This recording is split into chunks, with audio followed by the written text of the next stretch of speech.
प्रधानमंत्री बनाने वाली साधना के विषय में इस वीडियो में मैं चर्चा करने वाला हूं कि कैसे एक साधक ने बिहार के जंगलों में तपस्या करके सिद्धि प्राप्त करके हमारे लिए एक प्रधानमंत्री बनाया था। इसके अलावा मुझे एक कमेंट आया था कि मैं मुस्लिम हूं, तो क्या मैं साधना के लिए हिंदू देवी देवता के मंत्र का जप कर सकता हूं? या फिर अगर आप एक हिंदू हैं तो आपके दिलो दिमाग में ये ख्याल भी जरूर आता होगा, एक हिंदू होने के नाते क्या आप मुस्लिम शक्तियों की साधना कर सकते हैं? तो हिंदू हो या मुस्लिम, दोनों पक्षों को ये वीडियो आंख बंद करके देखना है और कान बंद करके सुनना है। तो अगर आप एक मुस्लिम हैं तो आपका वंश भी जरूर होगा और उस वंश में कुछ शक्तियां भी होंगी जिनकी आप पारंपरिक तरीके से साधना भी जरूर करते होंगे। और मैं यहाँ पर परम तत्व परमात्मा की बात नहीं कर रहा हूँ, स्थानीय शक्तियों की बात कर रहा हूँ, जो शक्तियाँ हमारे वंश से जुड़ी होती हैं। जैसे कि हम हिंदू लोगों में स्थानीय देवता होते हैं, क्षेत्रीय देवता होते हैं या फिर कुल देवी देवता होते हैं, और भी कई तरह की शक्तियाँ एक इंसान के कुल के साथ जुड़ी हुई होती हैं। एक मुस्लिम होने के नाते अपनी क्षेत्रीय शक्तियों को छोड़कर या फिर अपनी वंशानुगत शक्तियों को छोड़कर अगर आप किसी अन्य धर्म की शक्तियों की उपासना करते हैं या फिर साधना करते हैं, तो ऐसा करने से क्या आप अपनी क्षेत्रीय शक्तियों की या फिर अपनी वंशानुगत शक्तियों का अपमान नहीं करेंगे? क्या आपको अपने धर्म की शक्तियों पर या फिर अपने कुल की शक्तियों पर विश्वास नहीं है जो आप किसी अन्य धर्म की शक्तियों की साधना करने की सोच रहे हैं? अगर आप ऐसा करते भी हैं तो इसके फलस्वरूप आपकी जो क्षेत्रीय शक्तियां होती हैं या जो शक्तियां आपके कुल के साथ पहले से ही जुड़ी हुई हैं, वो रुष्ट हो जाएंगी और उसके बाद वो आपकी ही वाट लगाना शुरू कर देंगी।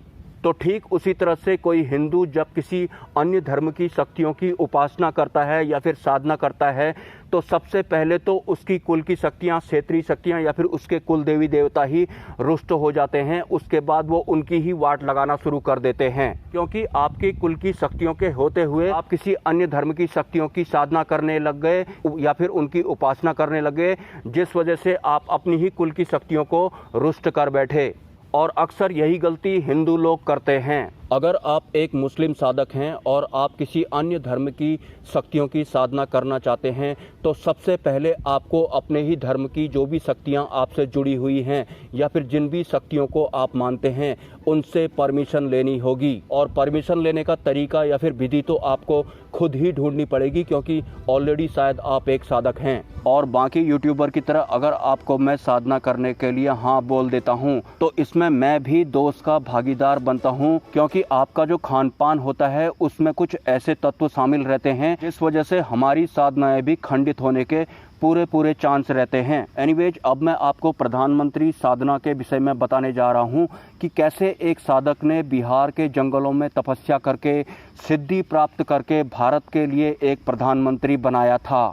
सुनने में ये लाइन आपको बड़ी अजीब लग रही होगी, लेकिन साधना के जरिए या फिर सिद्धियों के जरिए कुछ लोग सरकारी नौकरियां प्राप्त करते हैं या फिर कुछ लोगों की मन की मुरादें पूरी होती हैं, ये तो आपने जरूर सुना होगा। तो साधना सिर्फ इतने तक ही सीमित नहीं है कि साधना करने के बाद किसी को सरकारी नौकरी प्राप्त हो जाती है या फिर किसी को धन प्राप्त हो जाता है या फिर किसी की विदेश में नौकरी लग जाती है, विदेश जाने का सपना पूरा हो जाता है। साधक अगर चाहे तो वो प्रधानमंत्री भी बना सकते हैं, राष्ट्रपति भी बना सकते हैं। तो ठीक ऐसे ही एक साधक हुआ करते थे जिनका नाम था चंद्रास्वामी। और चंद्रास्वामी जी ने बिहार के जंगलों में लगभग 4 सालों तक तपस्या की थी और उनका संबंध तिब्बत के उच्च स्तरीय संतों से भी था। और जितनी भी बड़ी हस्तियों को या फिर राजनेताओं को आप आज तक जानते आए हैं, ये सभी चंद्रास्वामी जी के पैर छुआ करते थे। चाहे हमारे वर्तमान वाले प्रधानमंत्री हों या फिर कोई भूतकाल वाले ही प्रधानमंत्री क्यों ना हो, 7 समंदर पार दूर विदेशों से भी बड़े बड़े नेता लोग चंद्रास्वामी जी के पैर छूने के लिए आया करते थे। वैसे इलेक्शन का ईयर तो मुझे याद नहीं, लेकिन जो कांग्रेस पार्टी है उसके पास लगभग 25-26 सीटें कम पड़ रही थी प्रधानमंत्री बनाने के लिए। इसके अलावा पूरी कांग्रेस पार्टी ही कंफ्यूज थी कि अगर वो प्रधानमंत्री बनाएं भी तो किसको बनाएं।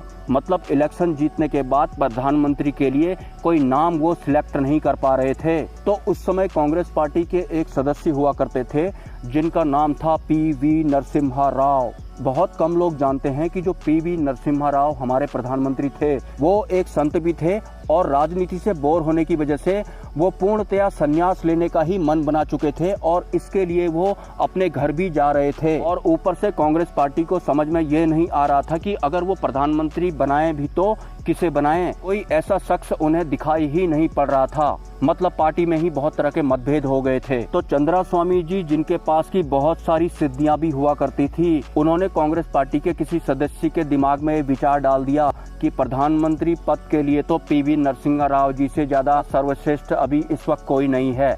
लेकिन उससे एक दिन पहले ही पीवी नरसिम्हा राव जी राजनीति से संन्यास लेने का मन बना चुके थे और अपने निवास स्थान को जा रहे थे। भी उन्हें कांग्रेस कार्यालय से एक फोन आता है कि आपको ऑफिस में आना है। और जैसे ही वो ऑफिस पहुंचते हैं तो उन्हें बोला जाता है कि आपको प्रधानमंत्री का पद संभालना है। और 5 साल तक पीवी नरसिम्हा राव जी की सरकार को कोई हिला नहीं पाया था, क्योंकि उनके प्रधानमंत्री बनने में भी एक साधक ने महत्वपूर्ण भूमिका निभाई थी। और ये सभी जानकारियां आपको गूगल पर ढूंढने से भी मिल जाएंगी। हालांकि पीवी नरसिम्हा राव जी एक उच्च स्तर के नेता थे और एक उच्च स्तर के संत भी थे, लेकिन फिर भी उन्हें उनकी ही पार्टी की तरफ से कोई सम्मान नहीं दिया गया। और अब जाकर मौजूदा सरकार ने पीवी नरसिम्हा राव जी को भारत रत्न पुरस्कार से सम्मानित किया है। और मेरी इन लाइन का मतलब आप ये मत समझ लेना कि मैं बीजेपी की तरफ से बोल रहा हूँ या फिर मैं कांग्रेस की तरफ से बोल रहा हूँ। मेरा इस मानव निर्मित व्यवस्था के अंडर में आने वाली मानव निर्मित राजनीति में बिल्कुल भी इंटरेस्ट नहीं है। एक साधक जिसने 4 साल जंगलों में तपस्या की और उसके बाद उन्हें सिद्धियां भी प्राप्त हो गई, लेकिन एक साधक अगर इस सांसारिक जीवन में, मतलब इस फिजिकल वर्ल्ड में कुछ ज्यादा ही लिप्त होने लगता है तो फिर उससे गलतियां भी हो जाती हैं। तो शायद कुछ इस तरह की ही गलतियां तांत्रिक यानी कि साधक चंद्रास्वामी जी द्वारा भी जरूर हुई होंगी। तो साधना करके सिर्फ सरकारी नौकरियां ही नहीं मिलती, या फिर जिसकी शादी नहीं हो रही है उसकी शादियां ही नहीं होती, या फिर विदेश यात्रा तक ही साधनाएं सीमित नहीं हैं। साधना करके प्रधानमंत्री भी बनाया जा सकता है, मुख्यमंत्री भी बनाया जा सकता है, राष्ट्रपति भी बनाया जा सकता है। बाकी डीएम, एसडीएम या फिर विधायकों के बारे में चर्चा करके मैं इस वीडियो का समय खराब नहीं करना चाहता हूं। अगर आपके कोई सवाल हैं तो आप मुझे कमेंट कर सकते हैं, और अगर आप इस चैनल को सपोर्ट करना चाहते हैं तो इसी वीडियो के कमेंट सेक्शन में आपको एक यूपीआई आईडी मिल जाएगा। स्वेच्छा से आप सपोर्ट कर सकते हैं, कोई जबरदस्ती नहीं है। मिलते हैं नेक्स्ट वीडियो में। ब्रह्मा, विष्णु, महेश, जय मां पराशक्ति।